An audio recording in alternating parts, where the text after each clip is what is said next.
있습니다. 그 응급의료법 개정을 해보겠다고 했는데 뭘 하려고 응급의료법을 개정해요?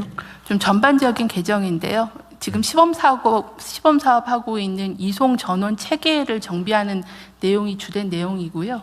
그다음에 권역 지역 응급의료 센터의 지정 기준도 강화해서 명칭도 좀 변경하는 내용들이 네, 전반적으로 들어 있습니다. 알겠습니다.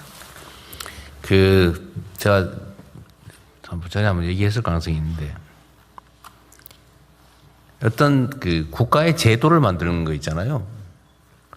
근데 거기에는 이제 소위 헌법, 법률, 시행령, 규칙 뭐 이렇게 조례 이렇게 순서가 위계가 있는 거죠, 위계가. 그런데 모든 제도는 법으로 만들어야 된다. 이거는 사실이 아니에요. 시행령도 법령의 일부죠.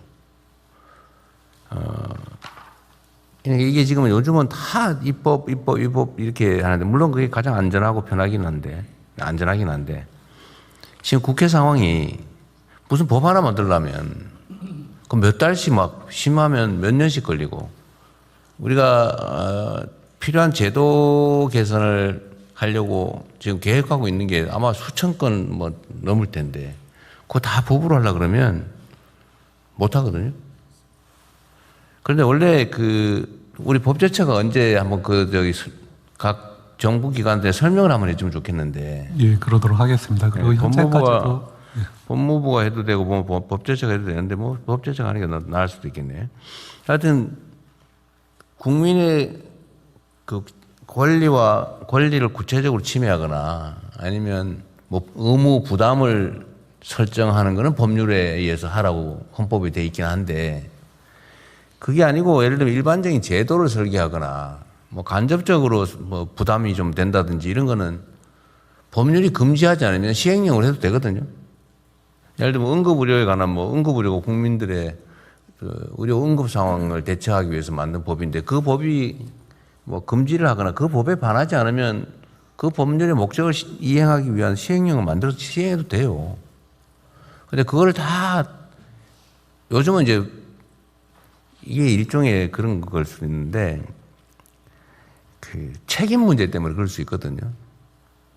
근데 공무원들이 뭐 법률과 상식에 또는 헌법과 뭐 상식에 부합하도록 업무를 하면 고의로 뭘 나쁜 짓을 하려고 하는 게 아니냐, 그게 다 면책되거나 그런데, 어느 순간부터 이거를 툭 하면 무슨 직권남용이니 뭘 어쩌고 그냥 감사에 수사에 처벌을 하고 문책하고 이러니까 다 안 하려고 그러는 거예요. 그게 전 정부 부처에 다 퍼져 있어요. 다 법으로 정하지 않으면 안 된다, 이런 강박관념이 생겨버린 거예요. 그래서 다 우리가 실제로는 시행령이나 뭐 규칙이나 지방자치단체들도 지방정부들도 조례로 해도 될 일을 다 그냥 법으로 미루고 법이 정해지지 않을 때까지 안 해버리고, 이러니까 사회 발전이 됩니까? 원래 사법 판단은 반드시 법의 근거가 있어야 되지만, 행정은 법률이 금지하지 않으면 공익 목적을 이행하기 위해서 해도 되는 거예요. 그게 원래 행정의 일반 논리잖아요. 그걸 보장하기 위해서 시행령 제정 권한도 있는 거고. 그래서 좀 능동적으로 적극적으로 하면 좋겠다는 생각이 듭니다. 예, 너무 경색돼 있어요. 그리고 요즘이야 뭐 법무부나 경찰이나 검찰이 그런 걸 할 일은 없겠지만, 하여튼 그런 걸 제도적으로라도 보장을 해줘야 됩니다. 소위 이때까지는 적극행정 안 한다고 적극행정을 어떻게든지 하게 하려고 온갖 제도도 만들고 했는데, 어느 순간부터 전에 없던 일만 하면 툭 하면 뭔 죄 된다고 걸어가지고 수사하고 감사하고 그러니까 누가 하려고 그래요? 일 안 하는 게 능사죠. 일 안 하고 줄대고. 열심히 일해서 성과 낸 공직자들이 평가받아야 되는데, 열심히 하려고 그러면 꼭 무슨 감사하니 뭐 직권남용이라 그러고, 뭐 일만 시키면 직권남용이래요 도대체. 이래가지고 뭔 일을 하겠어요. 어쨌든 우리라도 좀 벗어나기로 하고, 하여튼 내가 이거 뭐 복지부한테 뭐라 그러는 건 전혀 아닙니다. 평소에 내가 생각하던 건데, 하여튼 입법이 너무 많아요. 그 한번 법률 만들면 그렇게 어렵고, 또 바꿀래도 그렇게 어려운데 그걸 다 법으로 해놓으면 어떡하자는 거예요. 그래서 꼭 법으로 해야 되는 게 아니면 가능한 범위 내에서는 좀 시행령이나 아니면 뭐 업무 지침이나 옛날엔 다 업무 지침으로 했어요. 요즘 법이 너무 많아서 그렇지만 옛날에 뭐 특별히 문제되지 않은 것 같으면 다 무슨 그냥 각 부처의 장관 지침이나 아니면 뭐 시행 지침이나 이런 걸로 했죠. 근데 그것도 좀 부담스러우면 아예 시행령이든 각 부 규칙이든 이런 걸로 하세요. 너무 시간 많이 걸립니다. 이 역량 소모예요. 그리고 법전이 너무 두꺼워지고 있어요.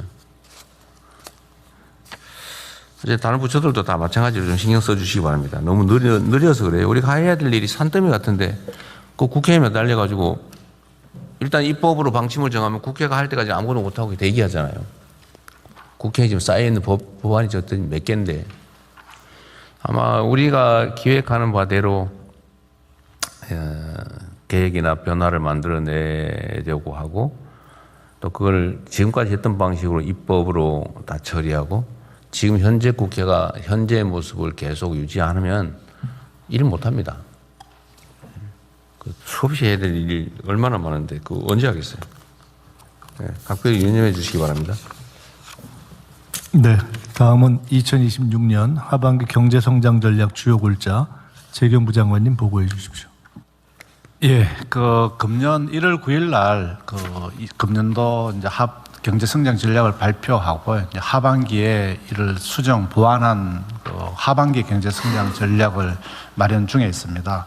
상반기에 대한 평가입니다. 상반기 평가 작년 하반기 이후에 이제 회복세를 유지하다가 전쟁이 나면서 사실은 덜컥했었습니다. 이 회복세가 꺾이지 않을까 했는데 지금 평가해 보면은 그럼에도 그런 어려운 여건 속에서도 우리 경제는 탄력을 받고 있다 이렇게 평가가 됩니다. 특히 몇 번 보고 드린 것처럼 1, 4분기 성장률이 OECD 국가 중에서는 최고를 이루고 있는 상황, 수출이 또 아주 좋은 상황, 그다음 정시도 아주 좋은 상황, 전반적으로 이렇게 상황이 굉장히 저희들은 좋다고 평가를 합니다. 좀 미안합니다. 아까 법제처장이 뭔 얘기하려고 그랬는데 내가. 아니 현재 지금 국정과제 입법 중에서 재정 법률로 준비했던 게 49건이 있는데 지금 부처 간이 협의해서 25건은 개정으로 가려고 하기로 했습니다. 야, 재정이 아니고 개정하는 걸로. 네. 그리고 뭐 어차피 중간에 끊은 김에 내가 하나만. 네. 그 복지부 있잖아요. 네. 전에 제가 그러니까 부부 교육이라면 좀 그렇고 부부 상식, 부모가 예를 들어 아이를 어떻게 길러야 되나 네. 그런 얘기 한번 한 일이 있는데 예. 아무도 가르쳐 주지 않는다. 네. 그 문제거든요. 아이들 교육하는 게 얼마나 중요한데 네. 아이들 때리면 어떤 일이 벌어지는지를 잘 모르잖아요. 네. 아이들이 흉기를 가지고 놀잖아요. 총, 칼 들고 놀고. 그게 어떤 영향을 미치는지 예를 들면 네.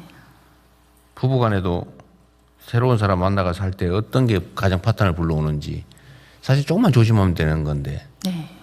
이게 오해 때문에 남녀 사이에 그 좀 차이가 있잖아요. 그죠? 네. 이런 거를 좀 알려주자 네. 했더니 저번에 누가 기획을 해왔는데 엄청난 거작을 만들어 와가지고 이거 과연 법으로 허용되냐, 이게 타당하냐, 재정은 어떻게 뭐 이런 고민을 하고 있더라고요. 어디 보니까. 그렇게 하지 말고 네. 쉽게. 네. 요즘 그런 거 재미있게 하는 거 있죠. 예를 들면 이렇게 인터넷으로 이렇게 띵 누르면 어떤 게 뭐 재미있게 이렇게 약간 반응형으로. 반응하고 뭐 이렇게 점수 올려주고 이런 거 있잖아요. 그런 걸 하나 만들든지 아니면 민간에다 요청을 하든지 그거 끝나면은 여기 상품권 뭐 이런 거 하나 네. 뭐 준다든지 이런 게 쉽게 너무 어렵게 하지 말고 예. 우리가 각 부처에다 뭐 얘기를 하면 막 엄청난 거작을 만들어 와요. 이렇게 좀 그러지 말고 좀 쉽게 할 수 있는. 저희가 아동수당 신청할 때 그런 부모 교육을 받도록 하는 그런. 그러니까 얘기- 그렇게 하니까 왜 나는 그냥 받을 건데 왜 강제로 시키냐 예. 그런 얘기가 나온다고요. 그러니까 좀 그럼 그 법으로 바꿔야 되는 거 아니야? 그럼 이게 타당한 거야? 뭐 이렇게 가는 수가 있어. 그래 하지 말고 그냥 쉽게. 예, 쉽고 다양한 컨텐츠를 좀 한 재밌게. 군데에서 볼 수 있게 여러 부처가 갖고 있는 컨텐츠들도 많이 있더라고요. 그래가지고 뭐 그런 거 하면 뭐 예를 들면 요새 유행하는 상품권 한 10,000원짜리 한 20,000원짜리 주든지 고득점하면 30,000원짜리 주고 뭐 이런 거 있잖아요. 동기부여와 인센티브를 그거 좀 재밌게 결합해보겠습니다. 아이를 때리면 어떤 일이 벌어지나요? 뭐 웃기잖아요. 이런 거또 객관식으로 이렇게 띡 눌러가지고 그럼 점수 올라가고. 네, 예? 뭐 이 예를 들면 네, 너무 부담 갖지 말고 하고 싶은 사람만 하게. 네, 예. 좀 그런 거 한번 고민해 봐 주세요. 네, 그러겠습니다. 뭐든지 쉽게. 근데 이거 해야 돼요. 네.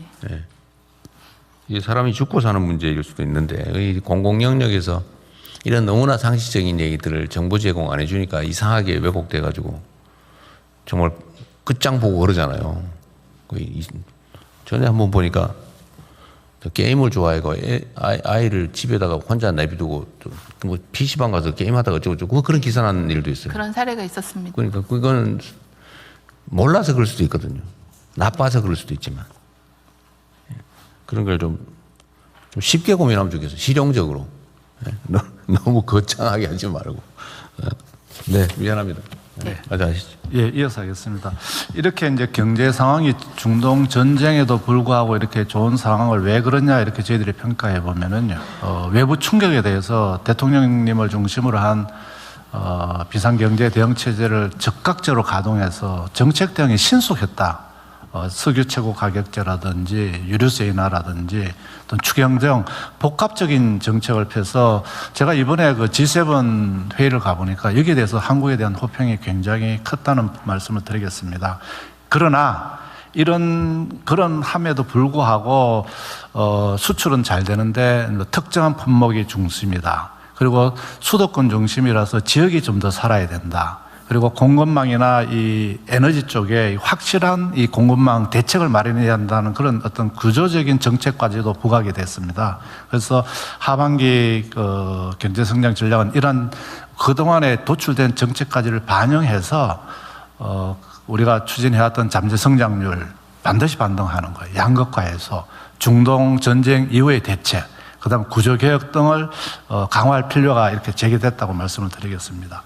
두 번째, 거시경제 여건입니다.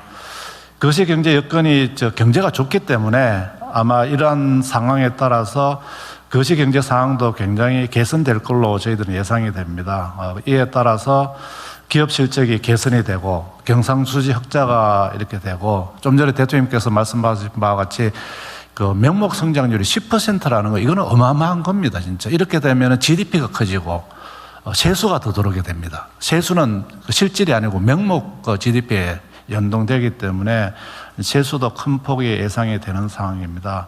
그러나 이렇게 성장이 좋아지고 세수가 늘어나고 이렇게 되면은 반드시 또 물가가 올라갈 가능성이 큽니다. 그리고 금리도 올라가고 또 아까 말씀드린 것처럼 정시가 좋아지니까 이 환율의 절하 효과가 나타나고 하는 이런 부분은 저희들이 최소화하면서 경제구조 변화를 이번에 확실하게 바꿔서 새로운 시대에 맞는 성장 전략을 마련하겠다. 이런 식 가지고 경제제조약 골든타임을 적극 활용하면서 대책을 마련하기 위해서 중동 전쟁 이후의 전략, 잠재 성장률 반등, 그리고 양극화 해소 등 구조적인 문제에 박차를 가겠다는 말씀을 드리겠습니다. 다음 쪽입니다. 하반기 그 경제성장 전략의 그 추진 방향은 정책 목표는 대한민국 경제 대조약의 이 원년을 말로만 하는 게 아니고 좀 완성을 해야 되겠다 해서 3대 분야 6대 과제로 저희들이 이렇게 구조화를 했습니다. 그래서 첫 번째는 중동 전쟁 이후에 이 우리의 교훈을 그냥 말로만 하는 것이 아니고 체계적으로 대응하자 해서 중동 전쟁의 영향을 하반기 이후에도 최소화하기 위해서 적극적인 거시기조 운영, 그 다음에 서민들의 어떤 민생과 직결된 생활 물가, 민생 안정, 그리고 선제적인 리스크 대응, 이런 부분과 함께 두 번째는 확실한 공급망 안정화, 그리고 탈탄소 에너지 대전환, 그리고 중동 전쟁 이후에 여러 가지 글로벌 협력 관계하는 이런 부분이 되겠습니다. 그리고 경제 성장률 반등을 위해서는 기존에 상반기도 했습니다만 AI 대전환, 초혁신 경제 가속하는 문제, 그리고 지방주도 성장도 확실하게 하기 위해서 지방 중심의 성장 동력을 구축하는 이슈, 그다음에 지방에 대한 어떤 재정이나 세제 등을 인센티브를 강화하는 문제, 지방 인재 양성, 지방 경제 활성화, 관광 등이 되겠습니다. 그렇게 하고 구조 혁신에 있어서는 양극화 극복하고 모두의 성장을 누리기 위한 그런 분야의 대책, 그다음 중소기업, 자영업자, 취약계층들의 양극화 극복하는 문제, 인구 감소 대응, 안전한 국가사회 구현, 구조개혁 과제로서는 생산적 금융 그다음에 공공재정혁신, 인재 양성, 노동의 유연성과 안전성을 제고하는 문제, 연금 개혁, 그리고 규제 혁신 가속화 이런 노력을 통해서 밑에 보시는 것처럼 이 반동의 라인이 쭉 올라갈 수 있는 그런 경제를 이끌겠다는 말씀을 드리겠습니다. 다음 쪽입니다. 이를 실행하기 위해서 어제 그 경제관계 장관회의 간담회를 열었습니다. 대통령님. 그래가지고 또 수정을 받아가 각 장관님의 코멘트를 받아서 오늘 이렇게 국무회의에 보고를 드리는 게 되겠습니다. 그래서 세부 과제에 보시면은 그 제가 앞쪽에 말씀드린 것 이외에 과제별이 또 이렇게 들어가 있습니다. 뭐 여기 보시면은 이쪽 보시면은 그래서 앞으로도 6월 말쯤에 대통령님께 보고를 드리려고 하고 있기 때문에 지금도 저희들 계속 발전해 나가도록 하겠습니다. 이상 보고를 마치겠습니다. 준비된 대로 잘 해야 되겠네요. 네. 요 그림표가 아주 무서운 그림이네. 예. 맨 밑에. 예. 네, 요 그림. 네. 잘하면 위로 올라갈 텐데. 아니, 잘못하면? 앞에서 올려야 됩니다. 잘못하면 오른쪽으로 또 네. 쳐진다. 네, 맞습니다. 근데 실제로 심각하죠. 이게 구조적으로 좀 지속적으로 잠재 성장이 떨어지고 있잖아요. 그죠? 인구 문제나 이런 것 때문에. 그럼 그거를 우리가 극복을 하고 어쨌든 R&D 투자든 시스템을 새로 정비를 해가지고 다시 상향해야 될 텐데 네. 이 재경부, 산업부, 중소기업부, 그다음에 공정거래위 보니까 해당이 안 되는 데가 없네. 다 모든 법무부가 문제가 질서잘 유지 잘해줘야 되고, 예. 문화부가 네. K컬처를 잘 해줘야 돼. 그러게 관계 없는 데가 없는데, 하여튼 우리가 이게 추세잖아요. 이렇게 우하향하다가 이제 우상향으로 살짝 지금 올라왔는데 지속적으로 우상향할 수 있게 하는 게 정말로 중요한 것 같아요. 그러려면 우리 사회의 모든 분야를 다 바꿔야 됩니다. 누구 얘기를 인용할 것도 없이 지금과 같은 방식과 관성으로는 결국 우하향할 수밖에 없는데 우상향을 하려면 다 바꿔야죠. 모든 분야에서 모든 사람들이 다 바뀌어야 됩니다. 우리가 먼저 모범이 돼야 될 것 같아요. 네, 준비된 대로 잘 시행해 주기 바랍니다. 네, 그렇게 하겠습니다. 네, 세 가지 보고 사항은 다 접수하고요. 부처 협조 사항입니다. 정부 출범 1주년 성과자료집 발간 국무조정실장님